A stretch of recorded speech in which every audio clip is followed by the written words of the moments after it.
Hi guys, Terry here. Hey, I have been working on this quilt. I probably have put about 4 weeks into this. I made the first dent on spring break. I started it, figured out how to cut all the fabric, which I did cut the fabric along the way.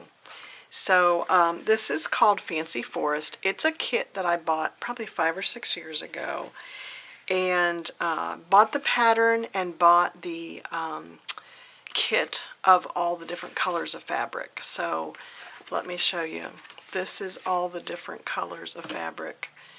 I mean, it's a huge quilt and it's made up of all these fun characters. So here you can see there's the bunny, a fox. They call this a thistle. This is the hedgehog. Here's the owl. There's twice as many foxes as the other critters, and then there's a firefly. So, love this. This is the red piece. So, you can see there is A through H of all the different groups, and there's 5 fabrics in each family. And I'm so glad that I bought a kit, because I can't imagine picking out all this fabric, although you could. If you had different color in your there was a quarter, a fat quarter of each of these for each of the critters. So then it tells you how to cut each piece. There is so much to cut. So the fox was the first one, and he was pretty easy because he was mainly one color, and then the black and the white and the gray. The gray, of course, is the background. So he's made up of 14 pieces. And I appreciate, even though there's twice as many foxes, it went together pretty easily because it's just one color of fabric. So that was easy to do.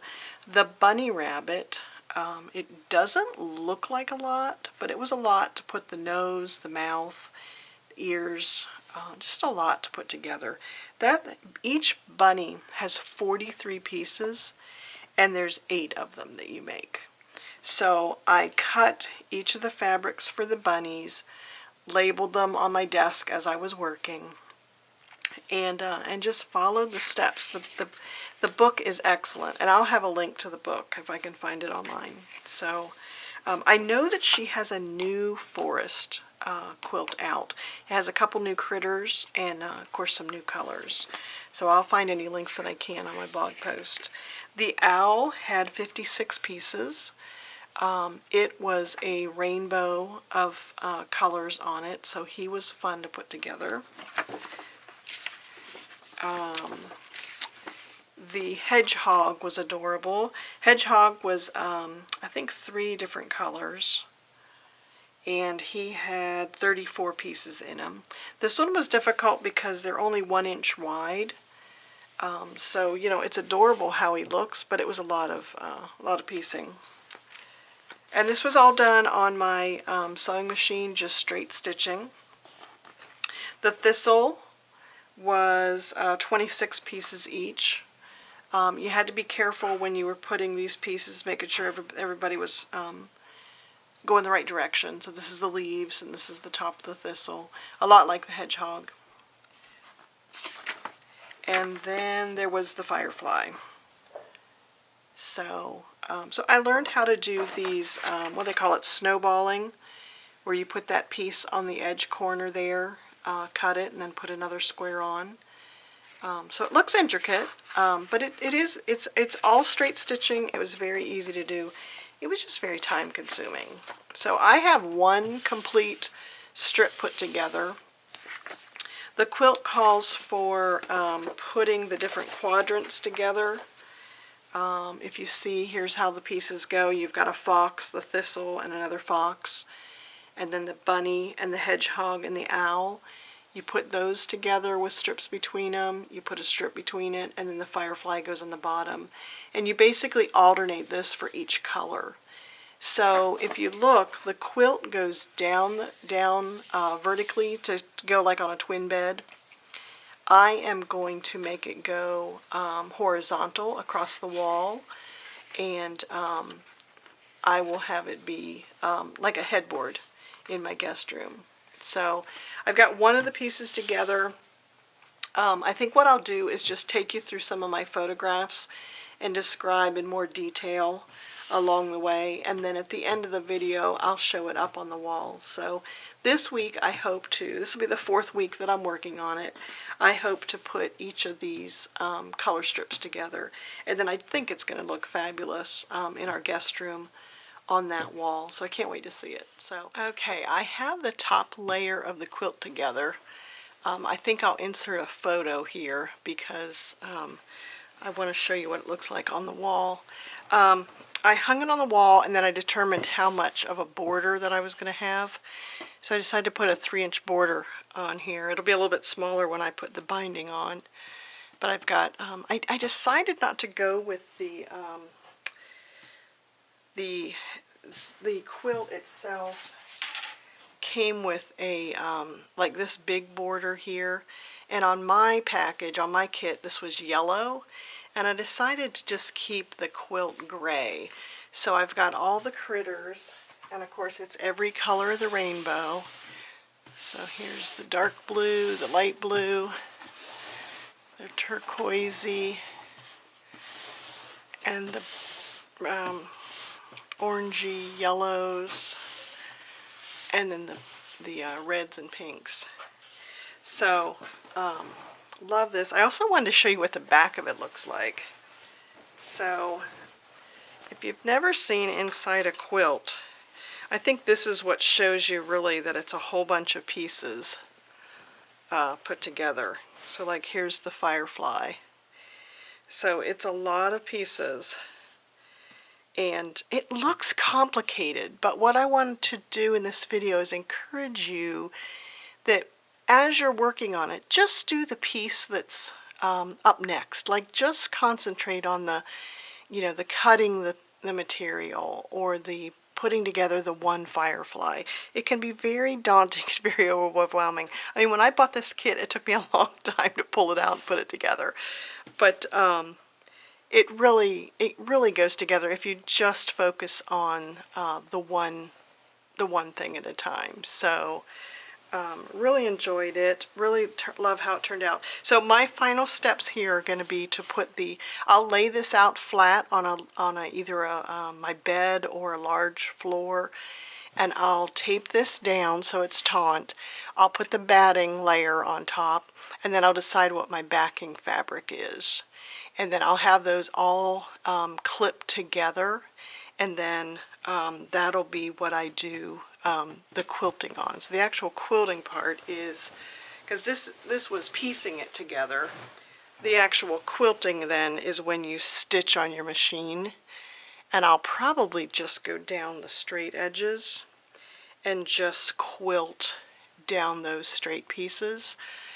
Some people do like a swirl or something on it. I think I'm just going to do my straight stitching, and then that's enough to hold that batting in place, especially because this is just going to be on the wall. I mean, if it would ever need to be washed, those strips would hold the batting in place. But really this is going to be wall art. And then I think for my binding on the edge, that is just going to be a navy blue piece that they included. So that'll be a nice trim piece. So I'll show you the picture of this hanging up on the wall. It really turned out cute.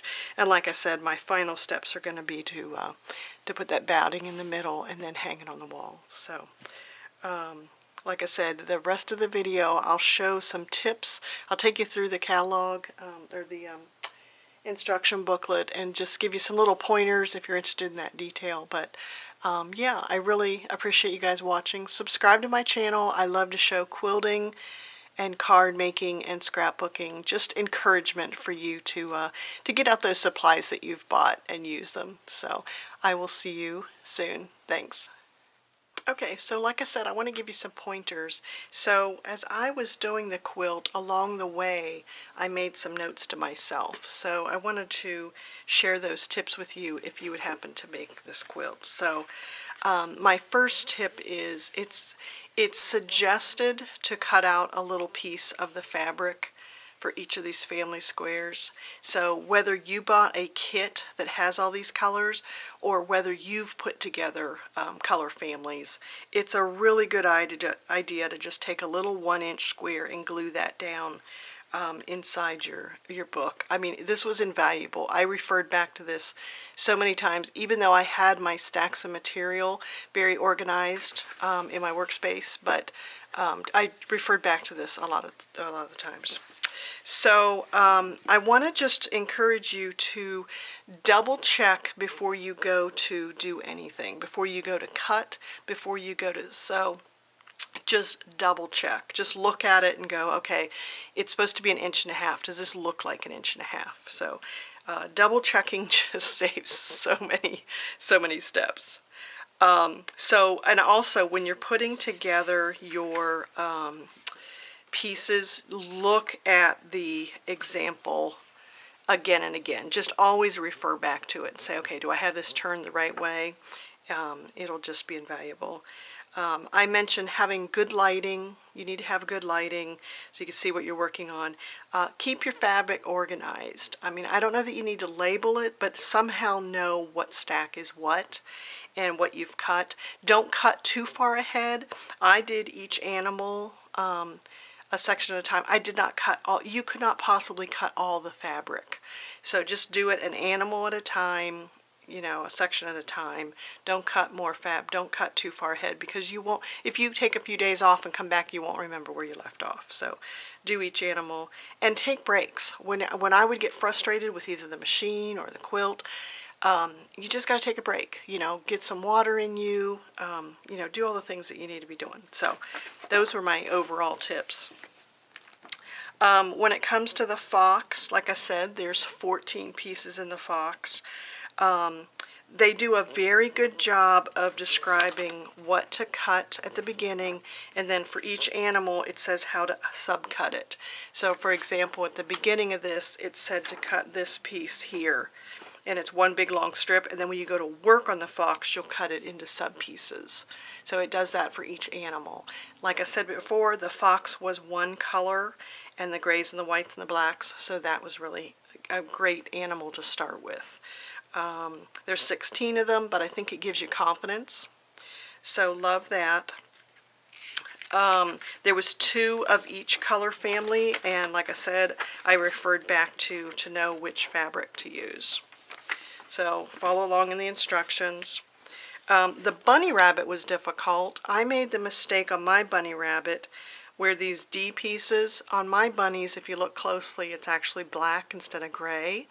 I don't know how I veered off from that, but when I got to the end of my bunnies, I realized I didn't have enough eyeballs, and here is because I had used them there. Have no idea how I picked up gray instead of black, but again, just keeping track, looking at the picture, saying, does this look right?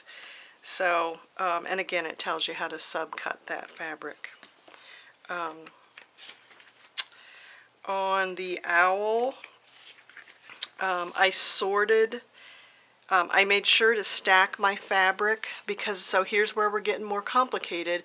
We're having multiple colors for each owl. It's not just one color of fabric. So I just kept all those fabric pieces in a stack by that color family. So that was really important. When you've got multicolors here, this is when it's really important to start labeling those stacks of fabric. So it's got fabric 1, fabric 2, and fabric 4, and then it shows how to subcut those. So again, you're going to start off with those 3 pieces. As you cut them, keep them separated by color family. And then, so when you're making these pieces, I mean, it's a lot of straight stitching. The patterns look complicated. I mean, these eyeballs look very complicated, but she walks you through. It's really just lining up the squares, cutting across, trimming that piece, and ironing it open. It's amazing how those layers then make it look like these big fancy eyes. So just take your time, line up the squares, either draw a line on it or sew straight across from corner to corner, and they'll show up great. So right sides together, I kept telling myself that you're sewing right sides together. It was easy to get these pieces upside down. The gray fabric that I used was the same color on both sides, but this cotton fabric was very thin and it was just colored on one side of the fabric, so you could tell when you had the wrong sides. So right sides together. And then the hedgehog was difficult because these pieces were so small. So it's real easy when you're sewing and when you're ironing for these to get a little out of kilter. So just remind you, when you're pressing it with your iron, just go straight down. Don't push the fabric. You don't want to stretch anything, because with these many small pieces, this is where it's going to start to, you know, widen. And if you look, mine's not perfect. It isn't. I trimmed the pieces so that they were the right size in the end. You know, it all works out, and nobody's going to get the tape ruler out and measure your project. But just, you know, be careful when you're ironing. So, yeah, it looks very complicated, but I want to remind you, just follow each step piece by piece. Always look at the picture.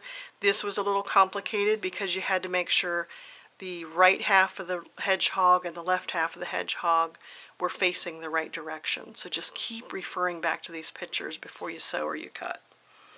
So, and then it's fascinating to watch the pieces come together. The thistle, my thistle leaves, these triangles were very hard to keep straight, so mine are a little wonky, but you know, it's homemade, right? So, I felt like these triangles weren't to scale. Mine didn't exactly show like this, so sew the triangles together. It comes together. It's the right height when you get done. I just thought that picture didn't look to scale. The Firefly, again, a lot of thin, skinny pieces, so be careful with your ironing. And it's a lot of steps, but just do it a step by step. Do one Firefly. I did them by color. I did the first one and then the next one, so I completed one before I did the next one. When I was putting the quilt top together, now I arranged mine by rainbow order because I was going across my wall, but she does scatter them, so it does have them all labeled. So keep track of your color families. That's where you're going to refer back to that color chart again. Now I felt that the instructions said do sashing. This A sashing, it says to cut 2 of them. It doesn't show it here on the picture, but there is a sashing here between the fox and the thistle. So when you do that, it'll line up the same height as these pieces. So I think you can arrange the colors any way you want them. It's just that there's always 2 foxes with a thistle in the middle, and a bunny and a hedgehog and an owl. That makes the right size so that they, you know, line up. And then the Firefly, sometimes it's on the bottom, sometimes it's on the top. So it just alternates. And I think that's it. I did not follow the instructions because I wasn't making a quilt,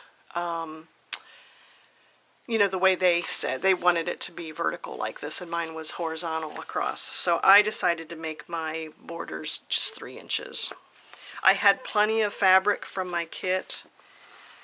There's the picture of it all together. They have you do it in quadrants and then put the 4 quadrants together. Like I said, mine goes across this way. So, love the quilt. I thought it was excellent. I think that you could buy just the book, and I'll have links below to the Amazon, if I can find it on Amazon, or a shop. If I find a shop that has it, I'll link that. And like I said, I think she came out with a new pattern for this Fancy Forest. So I hope I've not scared you off with all the details, but it's such a cute critters. So thank you so much for watching. This was a longer video than usual, but I just want to encourage you to try quilting. Bye guys.